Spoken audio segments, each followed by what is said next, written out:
ce que j'avais entendu, ce que j'avais voulu entendre, que pour faire la différence, il va falloir qu'on s'appesantisse sur la formation. C'est plus qu'important. À chaque fois que les gens m'interpellent pour une conférence de presse par rapport à Black Panther, et on me dit, c'est quoi ta vision par rapport au cinéma sénégalais, au cinéma africain? Ma réponse, elle est claire et nette. Que nous avons ici sur le continent toutes les histoires qui fascinent maintenant les grands réalisateurs. On a dans notre histoire tous les personnages qui peuvent être l'objet d'une réincarnation dans le cinéma. On peut parler de Chaka, on peut parler de Souniata Keita, on peut parler de Samba Gela Diéguy, on peut parler de Samori, on peut parler de Lat Dior. Et autour de toutes ces personnes, nous savons qu'il y a des histoires qui sont là et qui peuvent intéresser quelqu'un qui écrirait un très beau scénario pour en faire un film qui courrait le monde comme Black Panther. Black Panther, c'est une histoire africaine. Ça n'a pas été difficile pour moi, quand on m'a interpellé, de regarder le script, de regarder le scénario et de dire que ça, c'est une histoire africaine. Et quand j'ai vu les images, j'ai su que ce sont des images qui parlent de l'Afrique. Mais on pose la question, alors, qu'est-ce qui reste au cinéma africain pour quand même pouvoir être très compétitif? C'est la formation. La formation, c'est ce qui va.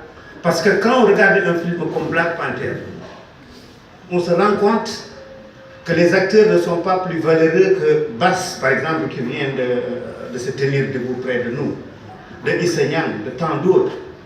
Mais c'est des personnes qui ont fait beaucoup de formation en matière d'art dramatique, d'abord. C'est des personnes aussi qui ont côtoyé dans le personnel de la partie technique, donc qui sont derrière les caméras, qui sont devant leurs ordinateurs, qui font les réalisations, qui font les découpages, qui s'occupent des effets spéciaux, qui s'occupent de toutes ces choses qui font la différence. Et pour moi, pour que l'Afrique, donc, qui a le nécessaire c'est les talents, c'est la capacité de jouer, le nécessaire c'est l'environnement qu'il y a ici, le nécessaire, on a tout ce qu'il faut, par exemple, pour mettre ça en boîte, mais c'est la partie technique, la partie formation qui nous reste.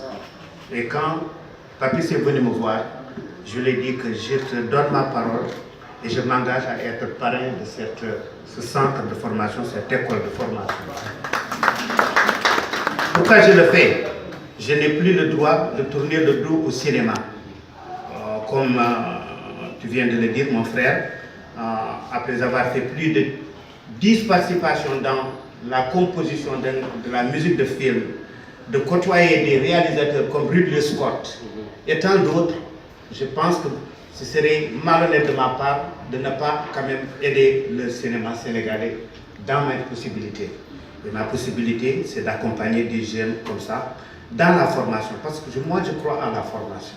C'est avec la formation, donc avec l'éducation, qu'on peut faire la différence, qu'on peut